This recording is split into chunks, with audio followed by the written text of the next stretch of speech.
There is none. Madam Chair, clearly this will be the biggest fishing fleet expedition that we are doing. Because it was, we only deal with ultimate facts. In fact, we are trying here to determine whether there is violation of the 6 grounds of the Constitution as stated in the 2 complaints. And so therefore, how can we have that? Did I hear from you that you want records from a law office? I heard something because this is new to us. This is a surprise to us, all of us here, that they are now a subpoena for entities that are not included in the complaint. So are you saying there's something about a law office? To be clear, these are in the SALN of the Vice President for 2023 and 2024. So I think there is nothing that prevents this committee from basically issuing subpoenas on documents that are actually public documents, Madam Chair. No, I'm asking specifically. There was a statement. You're asking for subpoena for a law office. Yes, because our assumption is that this is an incorporated law office because it was stated as one of the business interests of the Vice President in her SALN. Aware of the privilege communication between lawyers and client. This will exactly violate the provision of privilege. You cannot subpoena law firms for representing a person either accused or in impeachment cases. How can we subpoena a law firm for acting as a lawyer for the Vice President? Can you give us a reason why we should subpoena law firms under the rules of court and under the Code of Professional Responsibility? We cannot subpoena records of a law firm. For the years 2007 onwards, 888 Bistro. For the years 2021 onwards, Kale 88 Foods Corp. For the years 2021 onwards, Madayo Fisheries Corp. For the years 2021 onwards, Mati City Ice Plant and Cold Storage Inc. For the years 2023 onwards, Amyan Shores Inc. For the years 2023 onwards, Geometry Security and Investigation Agency Inc. For the years 2023 onwards, and Cable Tow 88 Shipping and Marine Services Inc. For the years 2024 onwards. So moved, Madam Chair. There is a motion for issuance of subpoena ad testificandum to the representative of Securities and Exchange Commission, as well as of subpoena duces tecum with respect to the general information sheet and annual financial statements of the business establishments mentioned already by the Honorable Ridon. Do I hear a second? The same has been seconded. Is there any objection? Madam Chair, objection. And You're recognized, the Honorable grounds for Rodriguez. objection. May I know first why these companies registered with the SEC will be subpoenas in this record? Is there a nexus between this to the allegations in the complaint, 3rd and 4th complaint? May we know the relevance of these corporations to the present impeachment case against the Vice President? The proponent first, Honorable Ridon, followed by the Honorable Keith Flores. Mahalaga po yung pagpapaliwanag mula sa una, sa mga kinita po ng mag-asawang Duterte Carpio from their own personal income, which will be reflected from the annual income tax returns. Pangalawa, mula din po doon sa mga corporate documents kung saan po sila nasali. Sapagkat doon po natin makikita kung yung pong mga other lawful income para maipakita na ang lahat po ng kanyang kinita over the course of 17 years from 2007 ay mga lehitimo pong kita mula sa sahod at mula po sa kinita mula sa profesyon at mula po sa mga negosyo. So, meron pong clear relevancy. Ito pong mga SEC documents po na ito dahil dito natin makikita kung kumita ba o hindi ito pong mga kumpanya na ito sapagkat kung kumita po ito, maipapaliwanag ng atin pong pangalawang Pangulo at na kanya pong mister na talaga pong kumita ng tama over the course of 17 years from other lawful income katulad ng propesyon at iba pang mga negosyo ang kanila pong pagsasama. So dito mo maipapakita ng ating pong pangalawang Pangulo na hindi po unexplained wealth.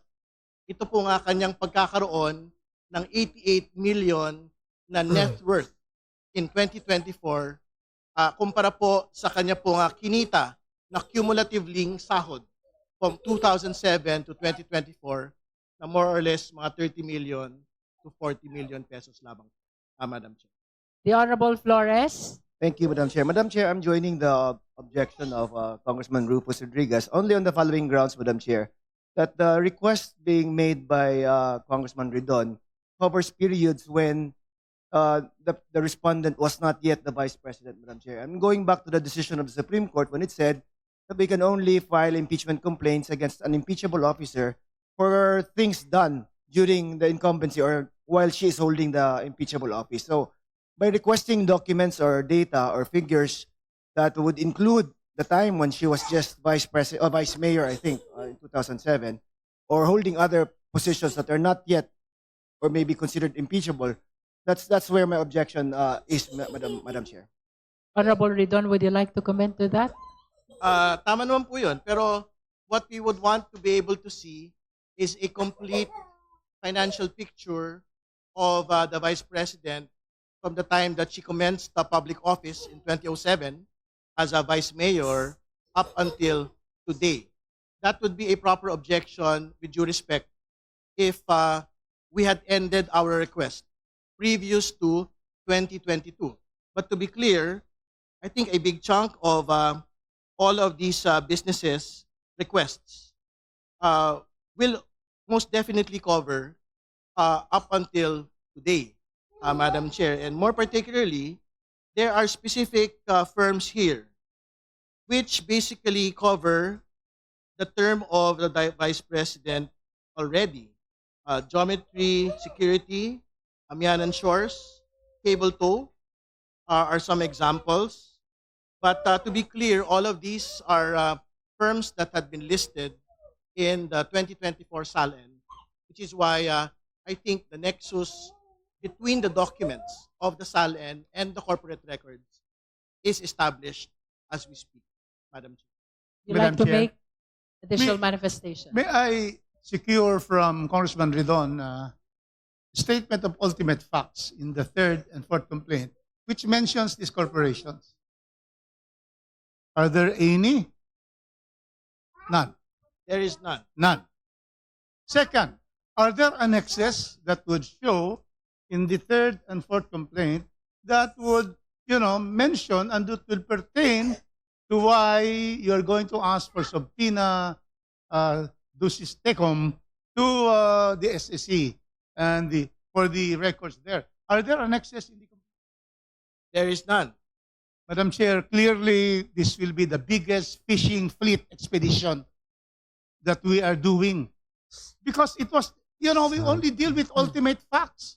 In fact, we are trying here to determine whether there is violation of the 6 grounds of the Constitution as stated in the 2 complaints.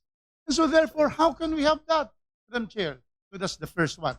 Secondly, did I hear from you that you want records from a law office?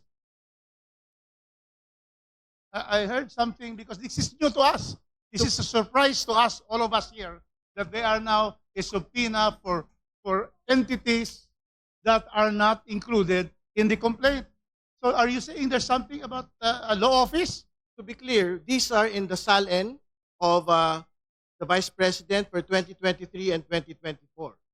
So I think there is nothing that prevents this committee from basically issuing subpoenas on documents that are actually public documents, Madam Chair. No, I'm asking specifically. There was a statement. You're asking for subpoena for a law office.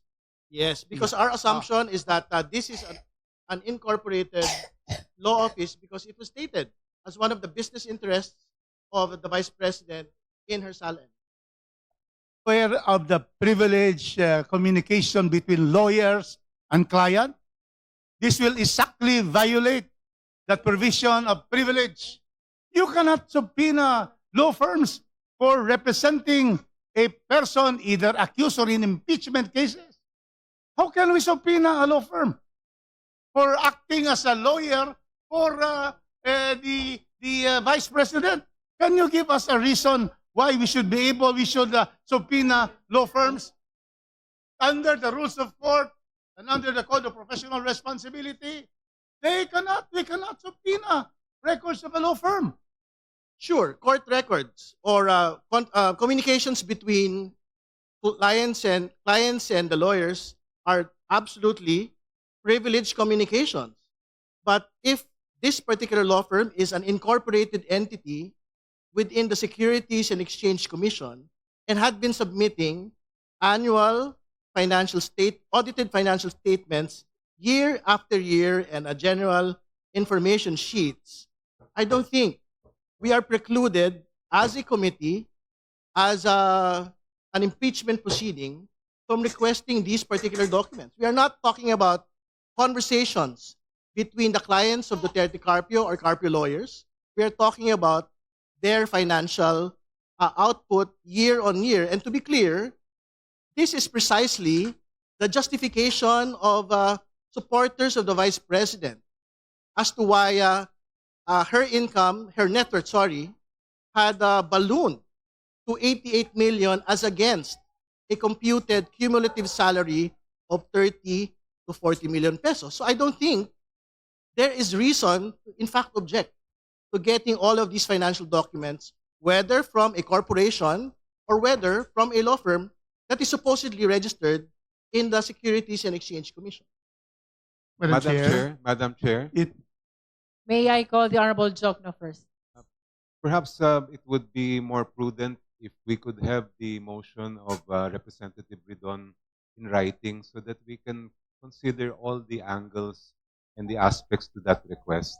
I think that we would need to tread carefully when it comes to these matters, especially given the points raised by Representative Rodriguez. Motion, hearing suspended. Further to further touch on this matter. Madam so Chair. I move that we do not allow Madam the Chair. Honorable Marcoleta to With press all due further. respect to the Honorable Marcoleta, the point of order is sustained. Madam Chair, may I appeal? Please make sure that your manifestation is germane Yes, to ma'am, our because- current impeachment proceeding. Because Please be reminded ma'am. not to move back. We have Yes, to ma'am. move forward. every now and then the issue of due process comes up, and we will always go back on the fair application of the rules between the Marcos and the Sara Duterte complaints. I'm just making an observation, Madam Chair, and I think I should not be precluded from With all due making my respect, observation. Honorable Marcoleta, a point of order has been raised and the same has been sustained.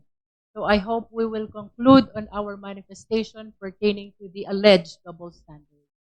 Please shift to other manifestations which are germane to our current discussion in this impeachment proceeding. Okay, ma'am. May I proceed to what Congressman Rufus